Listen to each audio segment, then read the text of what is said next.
Direct Gestion, le débat, deuxième partie. Mes invités ce matin, Laurent Géronimi, gérant auto chez Swiss Life Banque Privée, et Joseph Alfonsi, gérant action de allocataire d'actifs, mais spécialiste action quand même, de LGA et associé. Messieurs, juste avant de terminer la première partie, Laurent était en train de développer la crédibilité de la Banque centrale. Deux options sont sur la table, vous nous disiez, allez-y, on vous écoute. Que peut faire maintenant la Banque centrale? C'est vrai, par rapport à ce poids gigantesque de la Grèce, elle ne pourra de toute façon pas payer. Quelles sont les options sur la table? Donc voilà, donc là, la Grèce a une dette qui est beaucoup trop importante et mécaniquement, on va aller vers une restructuration de la dette grecque. Donc M. Tsipras essaie d'y aller quelque part avec force, avec arrogance, en disant il faut tout de suite réduire de 30%. Donc une deuxième fois, les créanciers de la Grèce, comme en 2011, devraient réduire une partie des sommes auxquelles ils ont droit. Qu'est-ce qui peut se passer dans ce cadre-là? C'est-à-dire que la vraie question, c'est quel plan de rigueur budgétaire sera mis en face de cette restructuration de dette? Et peut-on faire confiance à M. Tsipras pour mener à bien une politique budgétaire qui corresponde en fait au plan de créanciers, alors qu'eux-mêmes donc accorderaient une réduction de la dette de 30%? Ça, ce sont les premières questions. Est-ce que c'est pas reporter encore une fois un peu plus à plus long terme la crise grecque, ce qu'on observe aujourd'hui? La deuxième option, c'est de dire, écoutez, on n'en peut plus de la Grèce. Bon, on prend nos pertes. Il y a plusieurs milliards. Tant pis, c'est fini. On arrête tout. C'est supportable à l'échelle des pays, on ne va pas être en faillite. La dette de la France, on l'a, c'est 97% du PIB, on est à un peu plus de 2000 milliards. Bon, il y aurait 40-50 milliards de plus. C'est gérable dans le temps. Absolument. Les conséquences. Évidemment, la Grèce ne pourrait plus rester dans l'euro puisque elle ferait défaut auprès de la Banque Centrale Européenne. Elle doit des remboursements le 20 juillet prochain et la Banque Centrale ne pourrait plus refinancer les banques grecques avec l'aide de l'assistance aux liquidités d'urgence.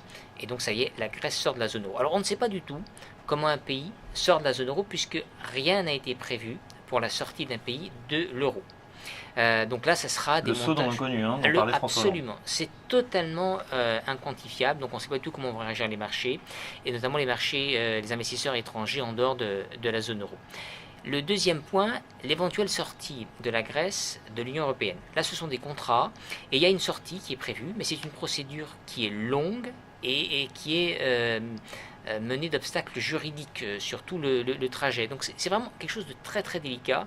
Donc quelque part, on se rend bien compte que aujourd'hui, hormis une très forte probabilité de restructuration de la dette grecque, le maintien de la fermeture des banques grecques et le contrôle des capitaux, il n'y a pas beaucoup de solutions à très court terme. Effectivement, 50% des Français sont favorables à une sortie de la Grèce de la zone euro. Bon, ça veut dire que 50% n'y sont pas favorables, mais c'est vrai qu'aujourd'hui, saut dans l'inconnu versus quand même une certaine idée de l'Europe, comme disaient à l'époque les pères fondateurs de l'Europe, justement sur ces questions techniques. La sortie n'est absolument pas prévue, c'est compliqué, et puis au-delà de l'enjeu financier, dont on disait un mot un instant, il y a aussi l'enjeu politique, voire géopolitique pour la Grèce. Oui, enfin, c'est éminemment politique.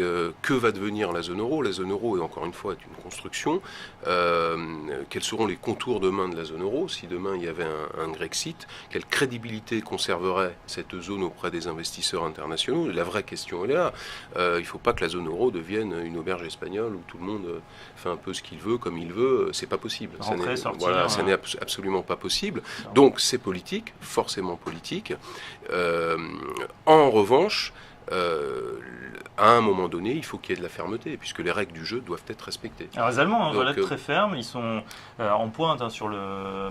en tapant du poing sur la table. Est-ce que c'est une posture ou est-ce que c'est réel? En même temps, ils n'ont pas envie d'être responsables de la sortie de la Grèce de la zone euro. On voit bien qu'il y a un jeu un petit peu savamment distribué entre Wolfgang Schäuble et Angela Merkel.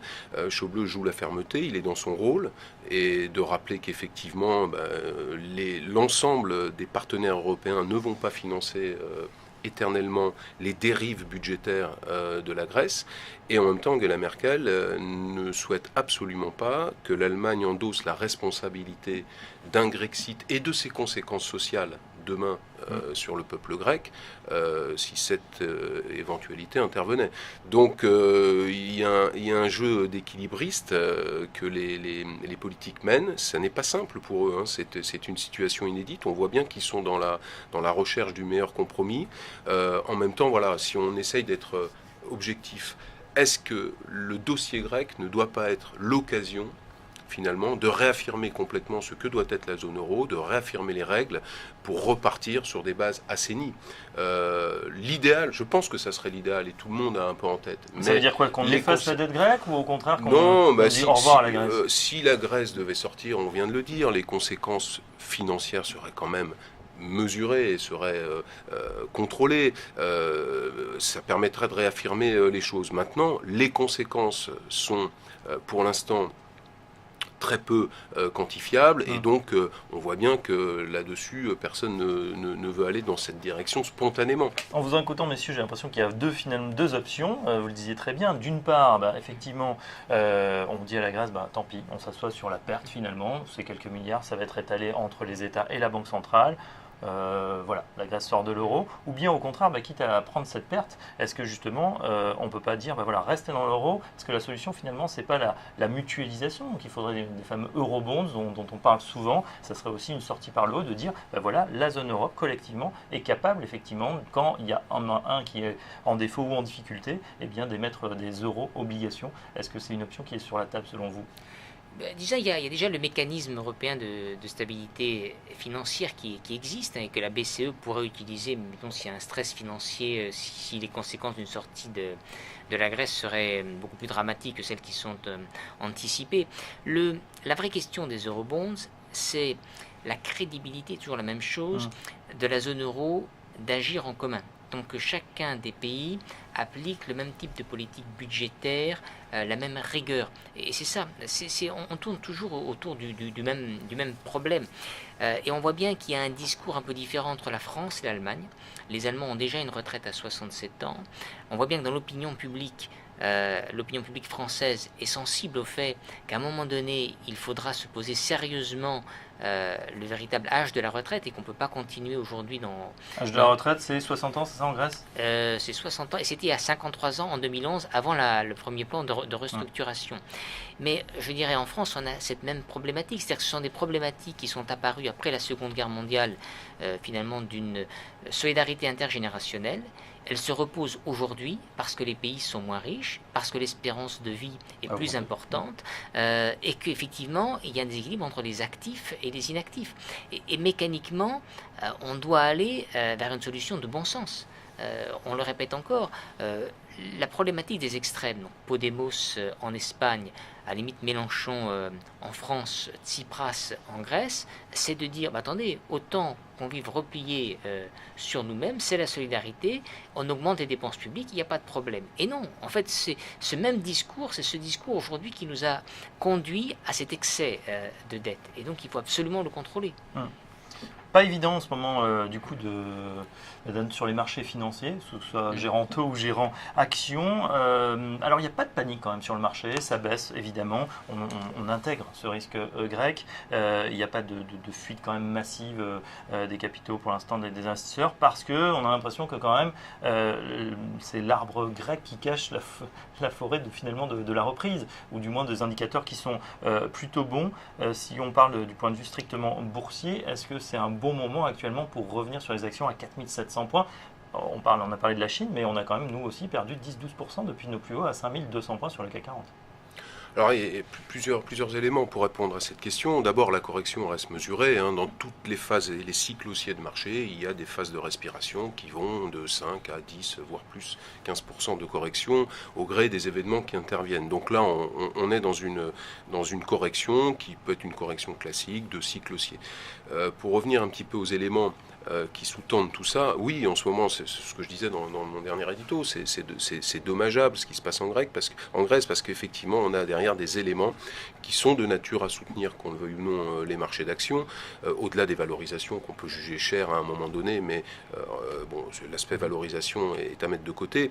Il y a des éléments qui, aujourd'hui, peuvent soutenir les marchés et permettre une poursuite de l'appréciation boursière. Alors certes, il y a eu une appréciation importante entre le mois d'octobre et le mois d'avril sur les marchés, sur les places européennes. Mais il y a de quoi fondamentalement pouvoir poursuivre cette appréciation parce qu'on a un raffermissement de la croissance en Europe qui reste timide, modeste, mais mois après mois ça va de mieux en mieux. Pour preuve, en France par exemple, qui était quand même le parent pauvre de la reprise sur le plan manufacturier, on a eu un indice PMI qui est repassé au-dessus de la barre des 50, qui est le seuil d'expansion pour la première fois depuis très longtemps.